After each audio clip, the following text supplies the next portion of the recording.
নমস্কাৰ এই মুহূৰ্তত এটা খুবেই গুৰুত্বপূৰ্ণ খবৰ দিব বিচাৰিছোঁ। আজি যিহেতু উৰুকা, ভোগালী বিহুৰ আজি উৰুকা, সমগ্ৰ ৰাজ্যবাসী আজি উৰুকা পালন কৰিছে, কিন্তু অসমৰে তিনিখন গাঁও আছে। এই তিনিখন গাঁৱৰ ৰাইজে ভোগালী বিহু উদযাপন নকৰে। কিয় ভোগালী বিহু উদযাপন নকৰে এই তিনিখন গাঁৱৰ ৰাজ্যে? কাৰণ শুনিলে আপুনিও আচৰিত হৈ পৰিব। সবিশেষ জনোৱাৰ চেষ্টা কৰিম। এটা খুবেই গুৰুত্বপূৰ্ণ খবৰ, বিহু উদযাপন নকৰা অসমৰ তিনিখন বিশেষ গাঁও। বছৰ বছৰ ধৰি পালন কৰা নাই মাঘ বিহুৰ পৰম্পৰা। এই তিনিখন গাঁৱৰ কিছু কাহিনী আছে, সেই কাহিনী আজি জনোৱাৰ চেষ্টা কৰিম। নিৰ্মাণ নকৰে ভেলাঘৰ, নজ্বলায় মেজি। তামোলপুৰৰ কেঁকুৰিকুছি, মৰিয়নিৰ মৰঙিয়ালত নাই বিহুৰ উৎসাহ। আৰু মৰাণৰ নভৰালি গাঁৱতো উদযাপন কৰা নহয় বিহু। তামোলপুৰৰ কেঁকুৰিকুছিত ২৬ বছৰে উদযাপন কৰা নাই বিহু। এটা ডাঙৰ খবৰ, ২৬ বছৰ পৰ্যন্ত বিহু উদযাপন কৰা নাই। ১৯৯৮ চনৰ ১৩ জানুৱাৰীত গাঁওখনত ঘটিছিল এক ভয়ানক কাণ্ড। পুৰুষ মহিলাসহ শিশুসহ নিৰপৰাধীৰ তেজেৰে ফাকু খেলিছিল দুৰ্বৃত্তই, হত্যালীলা চলাইছিল। আৰু মৰিয়নিৰ মৰঙিয়ালত মেজিৰ জুয়ে প্ৰাণ কাঢ়িছিল দুজনৰ। তাৰ পাছৰে পৰাই অমংগলৰ ভয়ত গাঁওবাসীয়ে উদযাপন কৰা নাই বিহু। মৰাণৰ নভৰালিৰ ৫খন গাঁৱতো ভোগালী বিহুত নিমাওমাও পৰিৱেশৰ সৃষ্টি হোৱা পৰিলক্ষিত হৈছে। বিহু উদযাপন নকৰা অসমৰ তিনিখন বিশেষ গাঁৱৰ কাহিনী আজি ক'বলৈ ওলাইছোঁ। আজি যিহেতু ভোগালী বিহুৰ উৰুকা, ৰাজ্যৰ লগতে প্ৰবাসত থকা অসমীয়াইও আজি বিহু পালন কৰিছে। উৰুকাৰ উৎসাহ উদ্দীপনা বিৰাজ কৰা পৰিলক্ষিত হৈছে। ভোগালীক লৈ ব্যাপক প্ৰস্তুতি অব্যাহত ৰাখিছে। কিন্তু তাৰ মাজতে অসমৰে তিনিখন গাঁও আছে, যি তিনিখন গাঁৱৰ ৰাইজে ভোগালী বিহু উদযাপন নকৰে। নাই কোনো উৎসাহ, নিমাওমাও পৰিৱেশে বিৰাজ কৰিছে। কিয় এইসকল লোকে ভোগালী বিহু উদযাপন নকৰে আমি ইতিমধ্যে উল্লেখ কৰিছোঁ। আৰু এই বিশেষ গাঁওকেইখনৰ জনতাৰ এই মুহূৰ্তত মন্তব্য আহি পৰিছে। আমি পোনে পোনে মন্তব্য শুনাৰ চেষ্টা কৰিম। পৰৱৰ্তী পৰ্যায়ত পুনৰ আপডেট দিম। মন্তব্য আছে, মন্তব্য শুনাইছোঁ।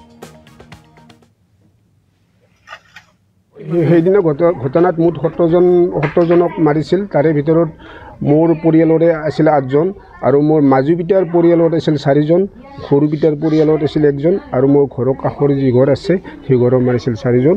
মোটামুটি সমূৰে ৭০জনক গুলীয়াই মাৰিছিল। আজিকালি কিমান বছৰ?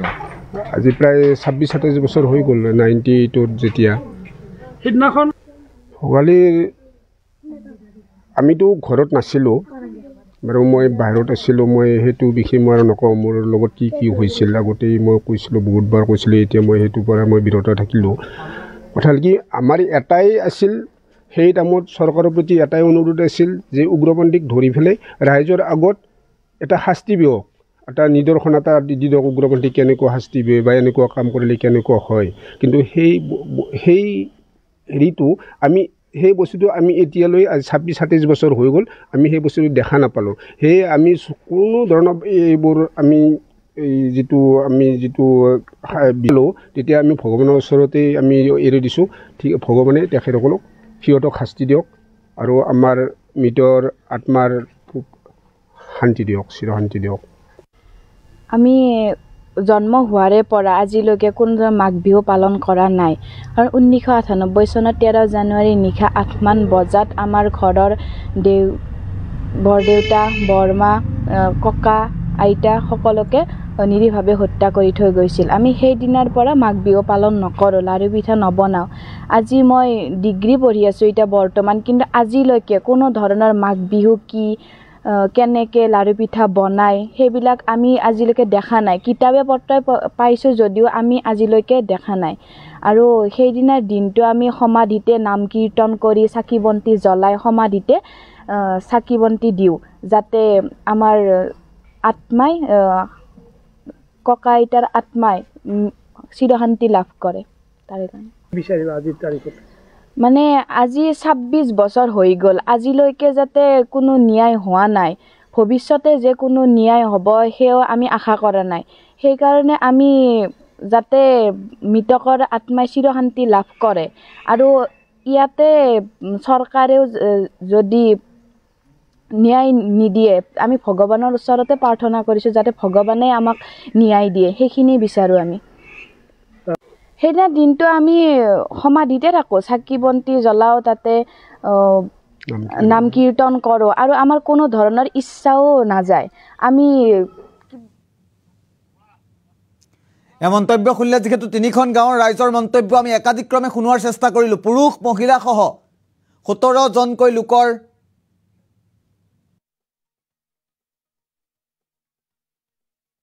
এখন গাঁৱত মেজিৰ জুয়ে পুৰি দুজন লোকৰ মৃত্যুবৰণ কৰিবলগীয়া হৈছিল, মৃত্যুমুখত পৰিবলগীয়া হৈছিল। তাৰ পাছৰ সকলোৱে বিভিন্ন বিভিন্ন কাৰণত পৃথক কাৰণত আজি পৰ্যন্ত ভোগালী বিহু উদযাপনৰ পৰা বিৰত আছে আৰু বিহু উদযাপন নকৰা এইসকল গাঁওবাসীৰ মন্তব্য আমি ধাৰাবাহিকভাৱে শুনাই যাম। কিন্তু এই মুহূৰ্তত হাফ প্লেট মাধ্যমত পুনৰবাৰ তথ্য সহকাৰে প্ৰতিটো দৃশ্যাংশ দেখুওৱাৰ চেষ্টা কৰিম।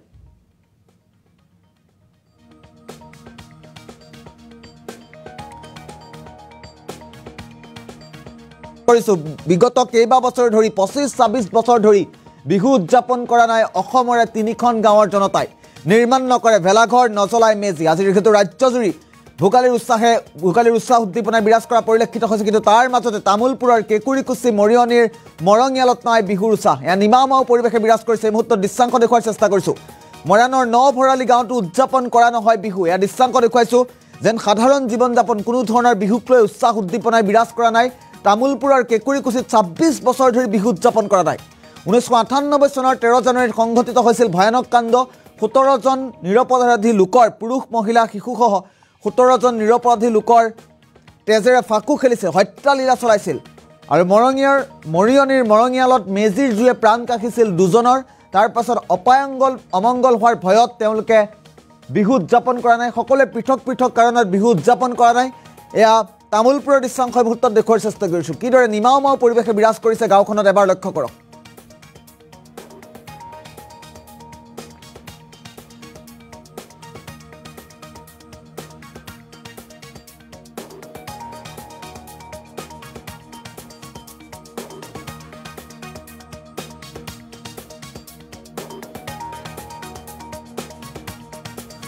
আমি ইতিমধ্যে উল্লেখ কৰিছোঁ যিহেতু প্ৰত্যেকখন ঠাইৰে নিজা কিছু কলা অধ্যায়ৰ বাবে 25-26 বছৰ ধৰি বিহু উদযাপন কৰা নাই। বিহুক লৈ তেওঁলোকৰ কোনো ধৰণৰ উৎসাহ উদ্দীপনাই বিৰাজ কৰা নাই। তেওঁলোকৰ মন্তব্য আছে, স্থানীয় লোকৰ মন্তব্য আছে, মৰিয়নিত কিয় বিহু উদযাপন কৰা নাই 25-26 বছৰ ধৰি, মৰাণত কিয় বিহু উদযাপন কৰা নাই। এই মুহূৰ্তত আমি ধাৰাবাহিকভাৱে মন্তব্য শুনাৰ চেষ্টা কৰিম।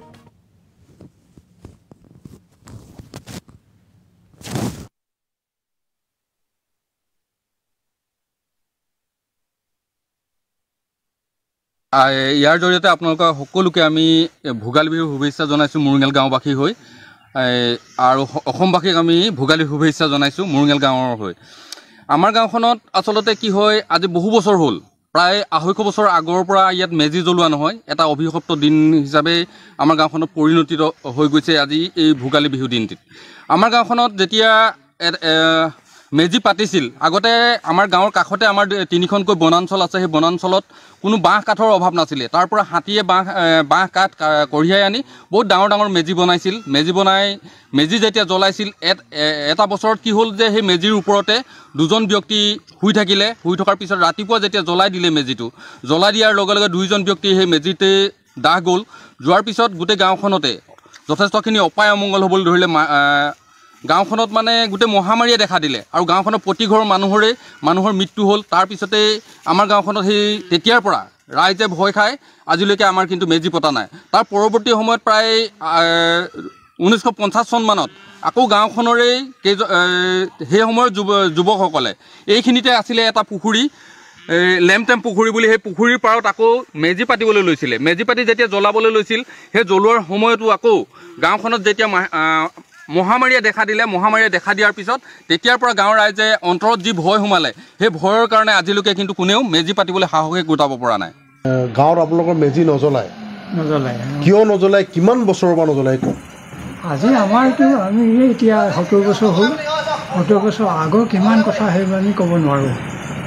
আগত বহু দিনৰ পৰা আমি জন্ম হ'ব পৰা দেখা পা আমি বুজি পোৱাৰ পৰা মেজি জ্বলোৱাই নাই। আৰু এই মাজতে এবাৰ অলপ গম পাইছিলোঁ নিচেই সৰুতে, তেতিয়া এবাৰ জ্বলাইছিলে। সেই তেতিয়া মানে এই মানুহবোৰ বেমাৰ হ'ল, বসন্ত ওলাল, ডায়েৰিয়া হ'ল, মৰিলে ভালেমান মানুহ।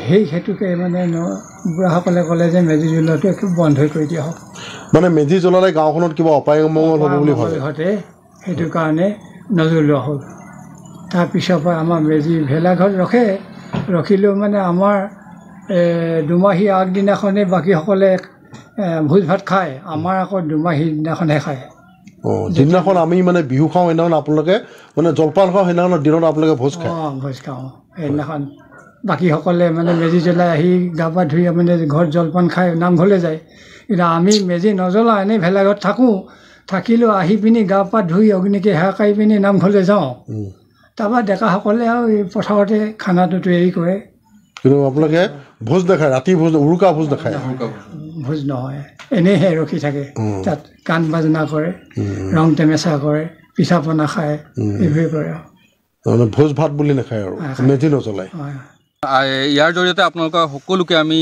আমাৰ গাঁওখনৰ নাম সেই নভালী সোণোৱাল গাঁও এই গাঁওখনত আমাৰ মেজি জুই নলয় আমি সৰুৰ পৰাই মেজি জুই জ্বলোৱাই দেখা নাই মই গাঁৱে জীয়াৰী গাঁৱে বোৱাৰী মুঠতে দেখাই নাই আজিলৈকে জ্বলোৱা নাই কিবা অমংগল হয় বোলে আৰু কিবা বাঘে গৰু খায় বুলি কয় আমি তেনেকৈ মাঘৰ বিহুত পিঠা কণা চবেই খাওঁ আমাৰ মোৰ শহু আজু ককাই কৈছিলে কাঠ আলু গৈ আলু সেই মেজি আগমান নকৰাকৈ কেতিয়াও নেখাবা খাবলৈ নিদিয়ে আগতীয়াকৈ ঘৰৰ জুইশালতে দি মেলি খাবলৈ কয় এতিয়াও মেজি জ্বলোৱাই দেখা নাই এতিয়া ইমান দিনে ভোজ ভাতো নাখাওঁ আমি কোনোৱে ঘৰতে আমি সেই মৃতকৰ পূজা কৰোঁ পিছত গৰু চাই ৰাতি গৰুক ঘিলা পিঠা দিওঁ পিঠা সেইবিলাক দিওঁ আমি যি খাওঁ গৰুকো আগবঢ়াওঁ আমিও খাওঁ আৰু মেজি জুই মানে সেই ঘৰতে জুইশালতে আমি দি মেলি তাক আগমান কৰি খাওঁ আৰু ককা দেউতা মা দেউতাক সেৱা সন্মান কৰি চাহ টোপাল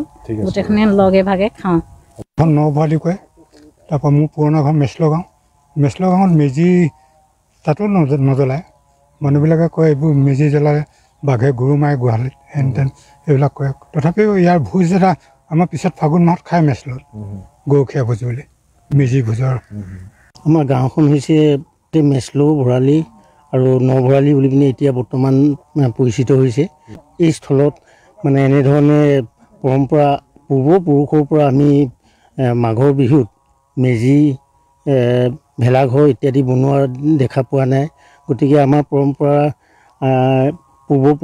বয়োজ্যেষ্ঠ মানুহবিলাকে কয় যে আমি ইয়াত মেজি জ্বলালে আমাৰ অমংগলৰ কিছুমান সৃষ্টি হয় ঠিক তেনেধৰণে আগৰ পৰাই দেখা পোৱা নাই বুলি এনেধৰণে জ্যেষ্ঠ লোকসকলে কয় মাঘৰ বিহুত যদি মেজি জ্বলোৱা হয় তেতিয়া বাঘে গোহালিত গৰু মাৰে বা আন অন্যান্য মানে বিভিন্ন ধৰণৰ মানুহৰ মানে অমংগলৰ সৃষ্টি হয় বুলি এনেধৰণে মানে এতিয়াও আমাৰ বৰ্তমান মানে চলিত সমাজত মেজি জ্বলাবলৈ ভয় কৰে তেনেকৈ দেখাও নাই আমি যে ইমানখিনি বয়সতো মানে সেই মেজি জ্বলোৱা আজিলৈকে দেখা পোৱা হোৱা নাই মেজিতনো কেনেধৰণে কি ৰীতি নীতি আছে এইবিলাক একোৱে জনা হোৱা নাই মাঘৰ বিহুটো আমি প্ৰত্যেকে নিজৰ ঘৰে ঘৰে ব্যক্তিগতভাৱে মানে মানুহবিলাকে বিহু পিঠা পনা এই ইত্যাদি মানে জলযোগাৰ কিবা কিবি এইবিলাক ভক্ষণ কৰে আৰু আমাৰ মেচলো পুৰণি ভৰালি আৰু এই নভৰালি